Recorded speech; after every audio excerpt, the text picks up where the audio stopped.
Assalamualaikum warahmatullahi wabarakatuh. Welcome to OD Omah Diskusi. Di sini kita mendiskusikan apa saja. Semoga diskusi yang kita lakukan kali ini bisa bermanfaat untuk Anda. Dan di malam hari ini kita kedatangan tamu calon legislatif dari PKB. Beliau masuk DCT Mas ya. Ada Kong Juri namanya ya. Siap. Sebentar lu, Kong Juri. Sehat Kong Juri? Alhamdulillah sehat walafiat. Yang pasti semangat sibuk hari ini. Iya, tentu. Karena waktu sudah mepet Mendekati. Ini persiapan juga. Wah, kesehatan juga harus dijaga dong, Kong. Iya. Tapi yang perlu jenengan ingat dari untuk para pemirsa Lawu TV ya, beliau ini sebelum mencalonkan diri sebagai calon legislatif, beliau ini sebetulnya adalah seorang birokrat. Ya. 2 tahun yang lalu gitu, Mas Juri. Ini masuk ke masa pensiun kan? Iya, tepatnya 2021 Maret itu kita memasuki purna tugas. Iya, purna tugasnya. Tugasnya. Nah, Mas Juri, artinya dengan pengalaman gitu ya di di birokrasi pastinya hafal banget dong peta wilayah apa yang dibutuhkan kayak gitu. Nah, kalau menarik ke belakang dulu pernah menjadi camat Panekan yang saya ingat sih kecamatan Panekan gitu, Pak. Ya. Tapi sebelumnya kemana aja sebelum menjabat di Panekan itu, Mas Juri? Kong Juri. Sebelumnya saya pernah jabat di Camat Sidorejo. Saya diangkat camat pertama itu di Kecamatan Sidorejo. Kemudian menjelang purna itu dialih tugaskan di Kecamatan Panekan. Di Panekan itu hampir 7 tahun ya. Iya. Hampir 7 tahun sampai purna tugas di Kecamatan Panekan. Jadi hafal banget dong topografinya Panekan itu seperti apa gitu. Insya Allah saya sendiri kan TTI Panekan ya. Apa itu? TTI itu apa? Maksudnya itu saya dilahirkan di Panekan, tepatnya di Desa Tapa. Jadi untuk wilayah Kecamatan Panekan insya Allah semua kita sudah paham. Jadi apa yang kita rasakan di Panekan ini kita tahulah semuanya. Udah di luar kepala lah mappingnya gitu ya? Insya Allah begitu. Nggih. Kong Juri, kalau dulu kita ingat dulu deh, kita flashback dulu ke waktu masih menjadi camat Panekan. Dulu seperti apa sebenarnya Kecamatan Panekan itu? Apa yang dibutuhkan gitu dari warga sebenarnya waktu jenengan menjabat sebagai camat dulu gitu, Mbak? Ya, memang setelah kami bertugas di Panekan itu kami mengevaluasi kenapa Panekan kondisinya seperti ini. Iya. Ya, wilayahnya sangat luas, penduduknya sangat banyak, tapi tanda petik Kecamatan Panekan itu masih perlu diperjuangkan. Banyak hal yang harus kita perjuangkan. Karena data kemiskinan di Kecamatan Panekan itu sangat banyak. Inilah yang menggugah saya, sehingga saya dari birokrasi ya ingin masuk ke legislatif, ini maksudnya agar kami bisa memperjuangkan masyarakat khususnya di Panekan. Dari data udah terkumpul gitu ya. Birokrasi yakin datanya udah kumpul, wah udahlah kayaknya mappingnya udah tebel banget gitu ya. Sebetulnya gini, kalau kita lihat itu banyak hal yang harus kita lakukan. Jadi kita punya tujuan ke legislatif atau masuk ke politik itu tidak hanya sekedar masuk, tapi kita punya misi yang jauh ke depan. Misalnya yang perlu kita perjuangkan pasar misalnya. Pasar itu selama ini kan masih tergantung dari pon dan kliwon. Ya. Kenapa pasar tradisional ini tidak dihidupkan setiap hari? Padahal pasar ini kan mengungkit perekonomian masyarakat. Saya yakin kalau pasar ini bisa hidup setiap hari, ini perekonomian akan bergerak dengan cepat. Pada waktu itu saya sudah berjuang. Waktu di birokrasi ya? Ya, waktu masih aktif di birokrasi. Mereka yang ada di pasar itu kita datangi satu persatu. Bagaimana kalau pasar tradisional ini misalnya dihidupkan setiap hari. Pada umumnya beliau-beliau ini menjawab begini. Terima kasih Mbak kalau ini dihidupkan setiap hari. Karena selama ini kan kita ke pasar Panekan ini hanya 2 kali dalam 1 minggu ya, pon kliwon itu ya. Selain itu kita harus ke Kendal, Jogorogo, Merambi dan lain sebagainya. Kalau misalnya panen ini hidup setiap hari, bah ini malah beneran. Jadi kita tidak usah kemana-mana, kita bisa mengurangi pengeluaran. Iya. Ya, contohnya naik mobil kan pengeluaran. Akhirnya pada waktu itu kami mengusulkan, namun pada saat itu pas waktunya pandemi, jadi mungkin anggaran itu untuk menangani pandemi COVID-19 pada waktu itu. Akhirnya sampai sekarang belum terlaksana gitu. Sampai sekarang masih tahap apa ya? Penyusunan, mau direhab. Siap. Ada kalau tahapan direhab dulu, baru nanti akan diberlakukan untuk setiap harinya atau gimana? Ya begini, ini pengalaman ya. Kami pada saat masih aktif di birokrasi itu membranding salah satu desa. Pada waktu itu kita contohkan saja. Desa A misalnya, tidak perlu kita sebut ya. Itu daripada ini lapangan mangkrak, Mbak Iya ini dibuat pasar. Karena menurut pengamatan saya dulu ini sudah ada embrionya. Saya sebut aja nggak apa-apa ya di saya. Iya, nggak apa-apa. Misalnya Ngiliran. Saya koordinasi dengan Mbak Lurah. Bah ini buat dibentuk pasar. Biar desa ini bisa menambah PAD desa. Biar tidak tergantung pada DD. Ya. Karena apa? Ini mumpung pemerintah masih memberi anggaran dari pusat. Ketika DD nanti lambat laun ini apa ya istilahnya ada pengurangan, dan kalau kita sudah punya PAD sendiri kan kita nggak bingung untuk membangun.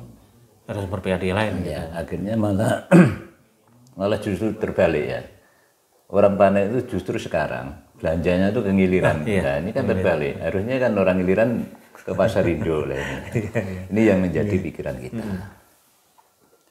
Kemudian yang lain, saya tuh sangat mendambakan panen itu menjadi rumah sakit. Ada rumah tipe sakit. Apapun lah. Tipe apapun. Kenapa pemikiran saya sampai sana? Karena menurut pengamatan kami, Puskesmas Panean itu pelannya sangat bagus. Iya. Ya. Jadi yang opnam di sana itu kebanyakan orang dari Ngawi. Iya. Andai kata itu bisa dirubah atau menjadi bentuk rumah sakit, Dikembangkan gitu. ya dikembangkan dari rumah sakit, itu bisa menarik keuangan dari wilayah Ngawi. Iya. Wilayah dari Ngawi. Kemudian parkirnya juga masuk PAD-nya, ya toh. Kemudian kalau itu bisa dilakukan rawat inap 24 jam, gitu, itu kan nanti pedagang yang di sekitarnya itu ibaratnya jual air panas itu aja laku. Ini yang menjadi. Tapi pengalaman saya Mbak, waktu di panen sekarang aja itu sudah luar biasa. Mereka menerima pasien dari dari Kendal, dari Ngawi itu banyak gitu. Iya. Artinya kalau dari sisi pelayanan pasti diakui bahwa puskesmas kan itu yang terbaik. Kemudian untuk pasien juga kayaknya setiap hari ada gitu. Nah kita yang dibutuhkan adalah bagaimana mengembangkan gitu. Ya mungkin dari sisi bangunannya lebih luas lagi, dan penataannya juga mungkin lebih inilah, dan mungkin prasarana gitu, peralatan medis dan sebagainya. Kayaknya yang ini sebenarnya peluang yang tinggal pengembangan gitu. Iya. Alhamdulillah ini kayaknya sudah dibangun ya. Sampai kayaknya mengembang sampai sebelahnya KUD itu. Saya yakin kalau ini sudah jadi rumah sakit. Sarana prasarannya memenuhi persyaratan, insya Allah ini juga akan mengungkit perekonomian ya. Perekonomian termasuk pedagang yang di kanan kiri ini akan hidup.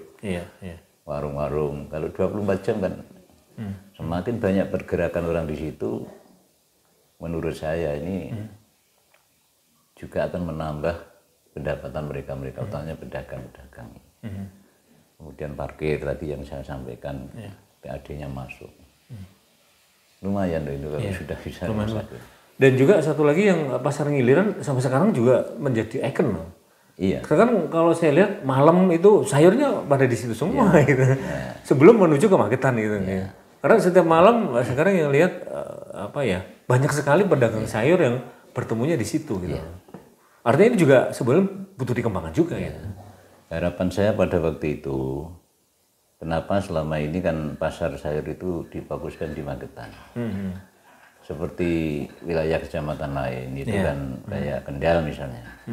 Itu setelah dibuka pasar sayur itu akhirnya pasar itu 24 jam. 24 jam. Kenapa panen nggak bisa? Nah ini yang harus kita perjuangkan. Kemudian tadi yang giliran ya. Giliran memang setengah saya paksa waktu itu. Tapi sekarang setelah berjalan Pak Lurahnya ya terima kasih. Dulu memang ya agak gimana dengan kami ya. Tapi setelah pasar itu berjalan, mungkin di wilayah Kecamatan Panen itu PAD terbesar Ngiliran. Ngiliran ya. Itu dikelola oleh BUMDes, ya toh. Itu putaran uang di situ di atas 10 juta satu hari. Bahkan kalau ramai itu sampai mencapai 40 juta. Putaran uang di pasar Ngiliran. Kemungkinan saat ini Ngiliran itu APBDes-nya terbesar kemungkinan ya. Kita nggak tahu karena kita sudah purna. Tapi pada saat saya masih aktif, saya melihat perkembangan Ngiliran itu luar biasa. Artinya kalau sekarang berkembang, ya tentunya Jenang sudah punya ide dong mau ngapain nih pasar Ngilir, pasar Panen mau diapain itu kan? Maksudnya itu kan saya itu memberi contoh lah, biar desa yang lain bisa mengikuti kan gitu, bisa mengikuti seperti Ngiliran. Kalau perekonomian di wilayah itu ingin bergerak, tirulah mereka. Apapun yang bisa membuat PAD masuk. Karena desa itu nggak sama ya. Desa ini misalnya apa yang perlu kita kembangkan. Apa wisata desa, apa pasar desa, monggo sesuai potensi kita masing-masing. Saya itu melihat kenapa dengan luas wilayah yang segini, iya toh. Dengan luas yang segini wakil kita ini hanya 2. Nah, sebetulnya kalau kita ini rukun, ya, kalau kita ini rukun, panen itu bisa 4 dewan di panen bisa. Tapi tadi kuncinya rukun. Ya, misalnya jumlah pemilihnya sangat banyak. Selama ini wakil kita kan hanya 2. Hanya 2. Ya. Yang asli panen yang dari panen. Sampai saya itu Mas, sekolah ke kecamatan lain ya. Kecamatan yang lain.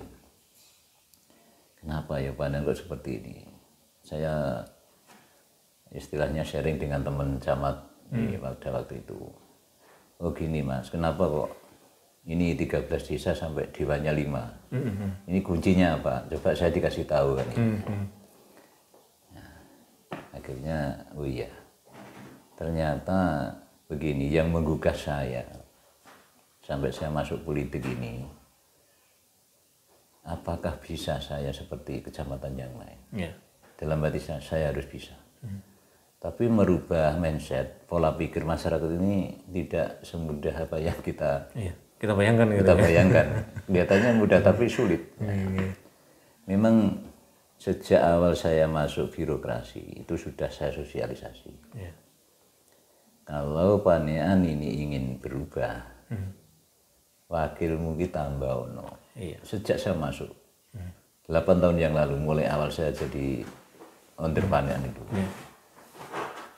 Biar panen itu kalau wakilnya banyak, saya yakin nanti panen itu perkembangannya juga akan lebih banyak memperjuangkan ya pasti.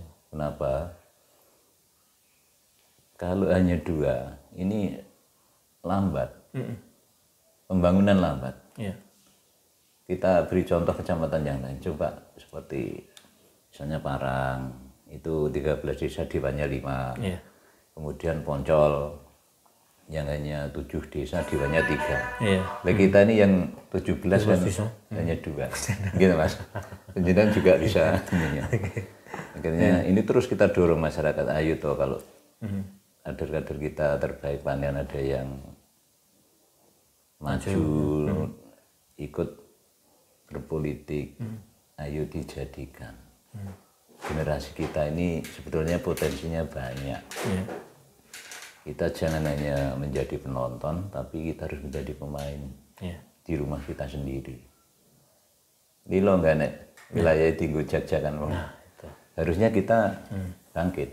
Ini catatan ini Iya. bagi pemerintah Laut TV ini ya. Untuk memperjuangkan daerah ya, Iya. yang butuh dewan ya, Iya. yang di legislatif lebih dari 2 karena padahal baru berdua nih.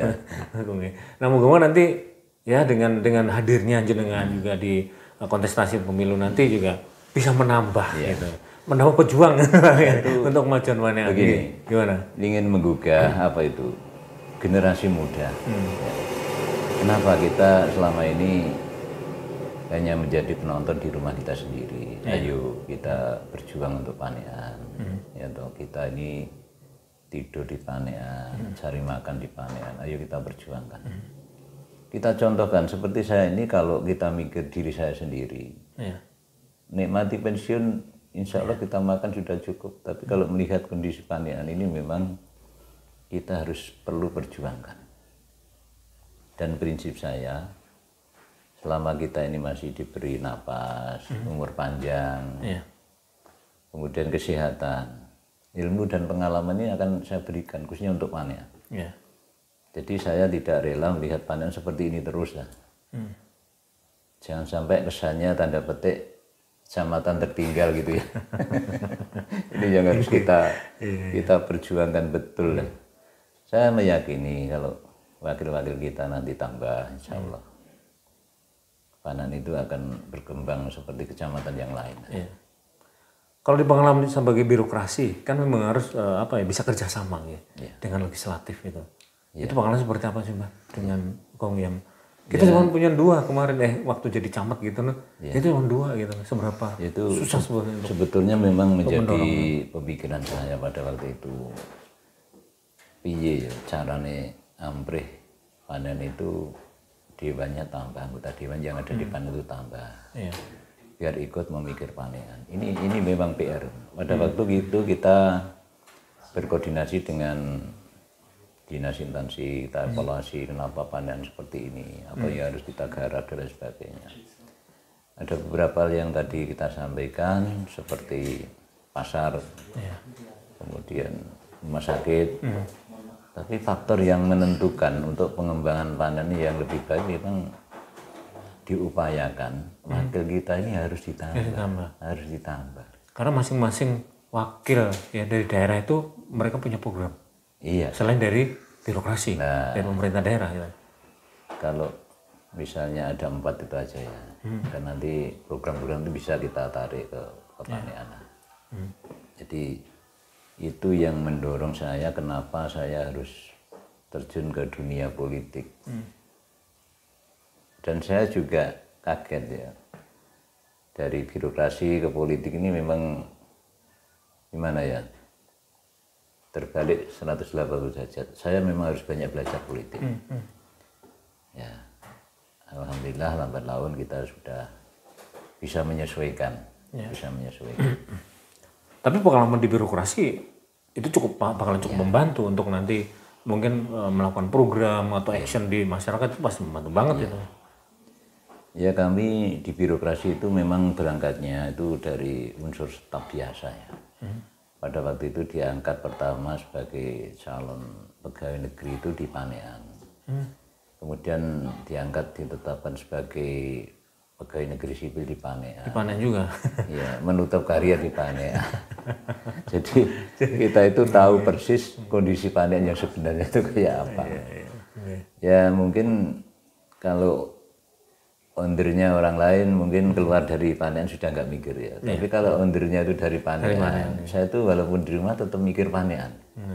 Tetap mikir Panean. Gimana ya panen ini ambrih? Ambrih bisa berubah itu gimana caranya? Ini perlu dialog, diskusi dengan para tokoh-tokoh. Mungkin masukan dari para kiai dan lain sebagainya. Ini gimana supaya panen ini? Ya itu tadi. Mulai hal yang kecil, pasar ini harus dirubah, jangan tergantung pengliwon. Kemudian perekonomian ya pasti. Ya, mengangkat perekonomian. Kemudian yang tidak kalah pentingnya juga misalnya ada sekolah yang favorit ya, SMK misalnya. Jadi kami melihat ini pengalaman ya, seperti di pondok. Di sana itu banyak santri di sana berkeliaran. Akhirnya warung-warung itu kayaknya 24 jam. Jam Ya. ya. Andai kata panen itu ada SMK favorit, kemudian ribuan orang di panean. Ya. Ya, saya yakin ini rumah yang kosong bisa dibuat kos, rumah kos. Kemudian warung-warung juga ramai. Jadi semakin banyak orang berkeliaran di situ banyak, ini cepat bergerak perekonomian. Dan kita melihat seperti kota-kota besar itu yang perkembangannya pesat itu rata-rata di daerah pendidikan. Pendidikan. Andai kata pendidikan ini bisa digeser ke pinggiran ya. Ini juga insya Allah perekonomian juga akan merata. Tidak didominasi yang ada di kota. Ya mungkin kalau artinya dari sisi pendidikan sebetulnya ada embrio-embrio sekolah yang cukup luar biasa sebenarnya. Cuman butuh sentuhan untuk dikembangkan. Butuh koordinasi, butuh macam-macam lah. Karena dia juga karena butuh program. Ya, butuh program. Butuh pemikiran, butuh anggaran gitu. Dan di legislatif anggaran ada, tapi kalau tidak ada yang awal di sana ya harusnya yang awal siapa? Yang anggota dewan yang ada di wilayah itu mengawal. Bagaimana agar program ini bisa kita tarik ke wilayah kita. Iya. Artinya kalau jenengan ada 3 faktor nih yang diperhatikan harus dikembangkan di panean. Yang pertama adalah pasar sebagai pusat perekonomian, kemudian puskesmas sebagai pelayanan kesehatan, ya, dan juga pendidikan dong. Pendidikan termasuk cita-cita besar kami. Anggota DPRD yang ada di wilayah panen itu bisa menambah. Kalau kita lihat DPT kita itu sebenarnya banyak, ya banyak. Kalau nggak salah yang efektif itu sekitar 46.000. Seperti Dewan yang ada 2 ini paling butuhnya berapa? 15.000 untuk 2 kursi itu. Yang sisanya kemana itu? Kemana? Kenapa generasi kita ini tidak ikut tampil di sana? Gitu loh. Jadi ini harus dipikirin ini. Iya, Kang. Tapi ya itu tadi kuncinya, Pak. Kuncinya itu rukun. Tapi harus dipahamkan kepada para pemilih di Kecamatan Panekan bahwa pilihan mereka ya nanti di 2024 ini sangat berpengaruh maju tidaknya Panekan. Karena apa? Ya tentunya kalau orang Panekan bakal mikir Panekan dong. Iya. Makanya tadi saya sampaikan sejak saya awal masuk di Kecamatan Panekan ya. Itu terus kita sosialisasikan setiap kesempatan rapat. Ayo Pak Bu. Generasi kita dorong, kalau ada anak-anak kita yang ikut kompetisi di pileg, ayo kita dukung. Kita ini orang Panekan, kenapa tidak mikir Panekan? Ayo didorong. Kita nyekolahkan anak sampai S1, S2. Kenapa harus nganggur? Kesempatan diambil orang lain. Kenapa tidak anak cucu kita? Nah, ini yang menjadi PR. Tapi merubah mindset pola pikir masyarakat ini tadi saya sampaikan tidak semudah apa yang kita bayangkan. Tapi insya Allah walaupun sedikit sudah ada perubahan. Sudah ada perubahan. Mudah-mudahan masyarakat Mantu komit memang niatnya membangun Panekan. Tapi sudah mulai turun mendekati mereka gitu. Untuk turun ke lapangan, mendekati mereka, memberikan pemahaman pentingnya gitu. Mereka menggunakan hak pilih mereka untuk memikirkan Panekan gitu. Memang sejak dulu, walaupun saya masih di birokrasi, yang penting generasi Panekan lah yang kita utamakan. Jangan disia-siakan. Kesempatan yang baik ini generasi kita harus tampil. Jangan hanya menjadi penonton di rumah sendiri. Kita harus menjadi pemain. Itu. Kong Juri, kalau jenengan turun ke masyarakat gitu sih, keluhan mereka apa sih sebenarnya yang sempat disampaikan ke jenengan gitu? Ya kalau keluhan itu sebenarnya banyak. Misalnya petani ya, petani itu kan keluhannya sejak dulu ya itu saja misalnya seperti pupuk. Pupuk sangat sulit itu. Pupuk saat mau digunakan kadang mencarinya sulit, agak susah. Ada tapi karena banyak birokrasi yang harus dilewati ini akhirnya petani itu merasa sulit. Merasa sulit. Kemudian saat panen. saat panen itu petani itu rugi karena saat panen raya itu harga misalnya gabah ya itu anjlok. Iya. Ini yang perlu dipikirkan. Ini yang harus disubsidi itu sebenarnya petani, gitu. Petani itu disubsidi melalui Bulog, dibelilah. Bulog harus membeli misalnya, agar petani itu tidak jatuh. Ya, selama ini kan keluhannya sebetulnya hanya itu. Setiap kita mendengar ya itu. Cari rabuk sulit. Sebenarnya nggak sulit ya, tapi mungkin birokrasinya memang seperti itu. Ketika saat mau digunakan ini susah. Kemudian saat panen itu harga gabah anjlok. Gitu.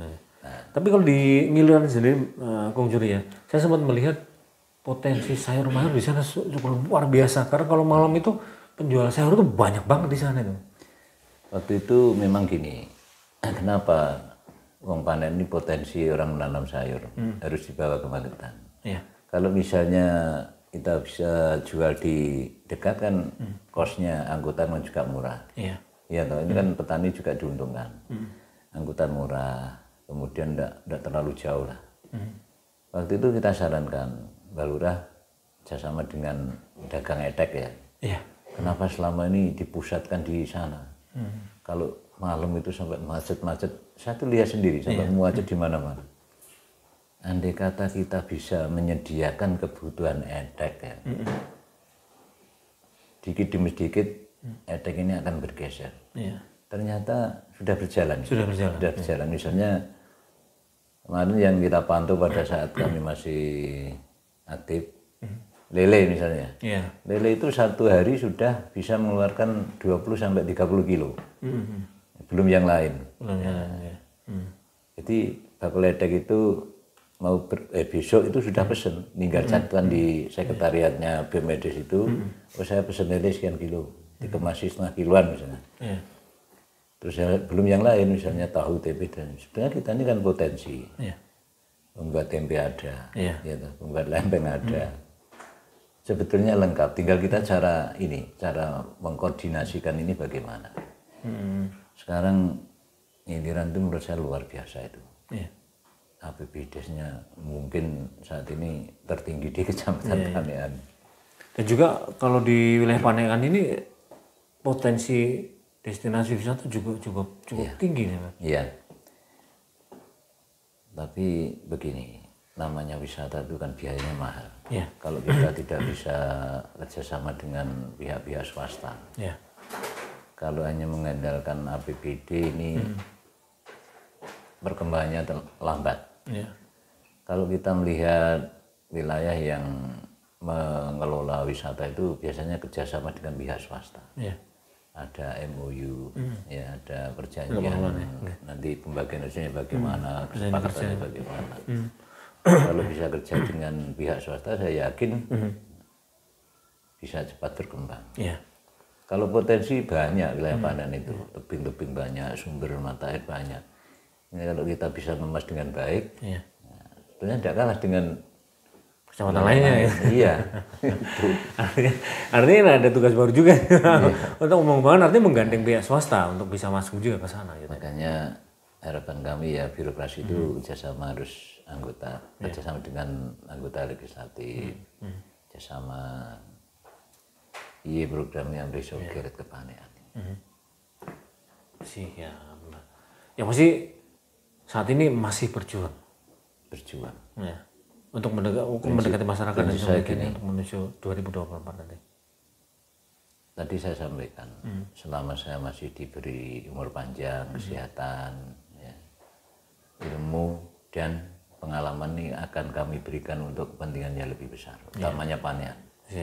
Karena ngendikane para winasis, ilmu ini ora diamalne padha karo wit.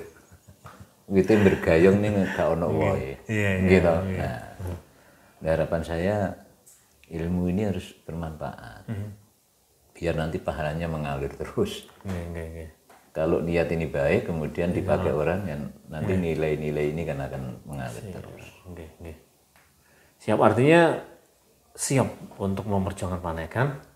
Yang pasti juga saat ini masih memastikan warga Panekan untuk menggunakan hak pilihnya nanti 2024 setidaknya kalau orang Panekan yang duduk nanti perjuangan Panekan pasti bakal diperjuangkan banget untuk, dan yang pasti paham banget gitu bagaimana kondisi Panekan saat ini gitu ya. Harapan saya ya memang itu, pilihlah warga Panekan biar wakil kita itu tambah. Iya. Setidaknya tambah 2 lagi gitu. Syukur kalau jadi 4 itu ya. Atau tambah 5 gitu 3 pun bisa. Kalau kuncinya tadi rukun, 3 pun bisa kok. Karena dilihat dari jumlah DPT-nya DPT-nya itu sangat banyak.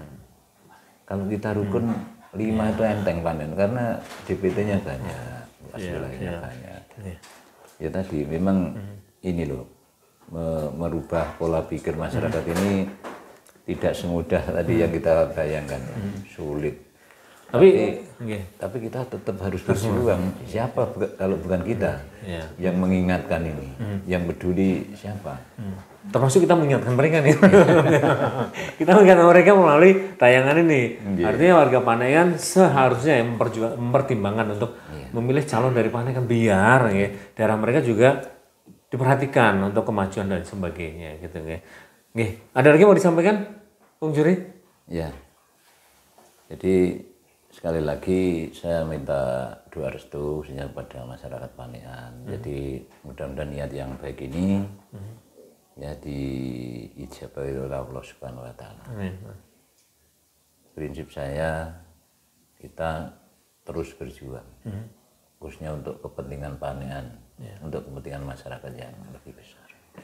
Saya kira itu yang sementara yang bisa kita sampaikan. Mungkin nanti bisa diskusi lagi di lain waktu. Betul. Tunggu nanti ya. Tunggu di channel Lawu TV nanti seperti apa perkembangan dari Kung Juri. Tapi yang pasti selamat berjuang Kung Juri. Tetap kasih. Sehat mohon doanya. Tetap turun ke masyarakat. Amin. Untuk tetap menyerap aspirasi mereka. Ya, semoga perjuangannya nanti kalau sudah termapping dengan bagus, saya yakin jenengan sudah tahu kalau tiba saatnya apa yang harus dilakukan untuk masyarakat Panekan. Ini sudah menjadi tugas kami.